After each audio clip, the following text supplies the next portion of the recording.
استاذ صفي، يا نعم. عايزين نتكلم عن كواليس فيلم نوارة. بلاش انت. لا دي سيبك مني، انا خلينا في الناس التانية. استاذ منى شلبي، هلا خليل، ازاي الفيلم ده انت بما ان ده اول انتاج او اول تمويل او اول حاجه انت بقى ايه طيب، تدخلت فيها يعني؟ ظروف صناعه فيلم نوارة. استاذ صابر السماك اه بعت لنا فيلم نوارة. اه بعته لباهو. قرينا الفيلم. تحمسنا جدا احنا الاثنين اننا عايزين نعمله. نقوم هذا الفيلم. اوكي. وبامانه شديده كان الوضع وقتها صعب. بس كان الحدوته دي انا كنت اللي هو ايه، الكلام كان عن الثوره. ما كانش الطف حاجه ايوه ممكن تتعمل في الوقت ده. ايوه صح. اللي هو كل الناس هيهربوا بتقول بسرعة. بلاش نتكلم عن الموضوع ده. ايوه بس الفيلم انا لما قريته حسيت ان هو في قلب الحدوته مش ما حدث. وما شفتوش انه كان بفيلم بيتكلم عن الثوره بقدر ما كان شايفه انه فيلم انساني. بيتكلم عن العداله الاجتماعيه ايوه اللي ما فيش اختلاف عليها. ايوه. يعني حبيت الفيلم قوي، حبيت شخصيه نوارة قوي. و يعني حاولنا بقدر الامكان اننا نوفر للفيلم كل الامكانيات اللي ممكنه علشان يطلع بافضل. الكاست كان هو نفس الكاست اول ما قريتوه، كنتوا مختارين ناس؟ بامانه لما قريت ما كنتش في دماغي اي بني ادم خالص. وكان وقتها الاستاذه هاله جلال، هاله خليل، هاله خليل. اوكي. وكان وقتها الاستاذه هاله خليل مستقره على استاذه منى شلبي. اوكي. وجت قالت لي عايزه امير. اوكي. صلاح الدين. قلت لها ما اعرفش الواد ده مين ده.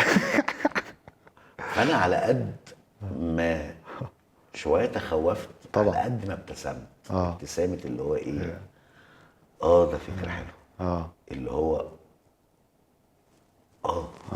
هو ده هو ده عادي جوز نوارة. هو ده. يعني مش شخص بقص هو بيلمع. هو واد كده. ما كانش في حد قبليه على الله حكايته. ما اعرفش. يعني ما حصلش حوار ما بيننا.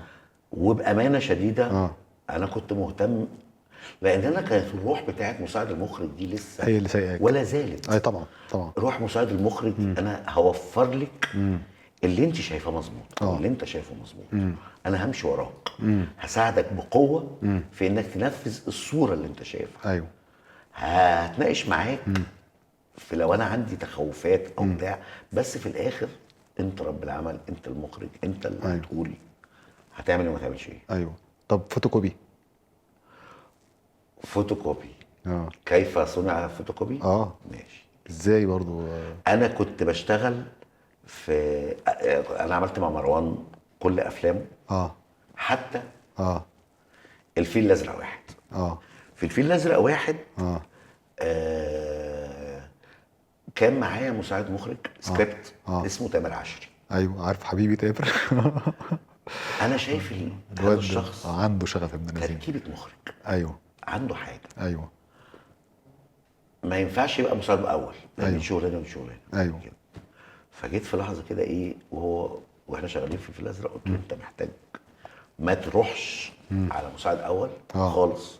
انا مش شغلتك. اخرج على طول. انت تلعب سكريبت وبعديه تخرج. ايوه. فاحنا في الحياه وشغالين جه تامر قال لي انا عندي سيناريو مؤلف اول مره اسمه هيثم دبور. حبيبنا هيثم. واخراج تامر عاشور. فكره دم جديد يخش بسيناريو مؤلف جديد ومخرج جديد. مخاطره بنت لذين.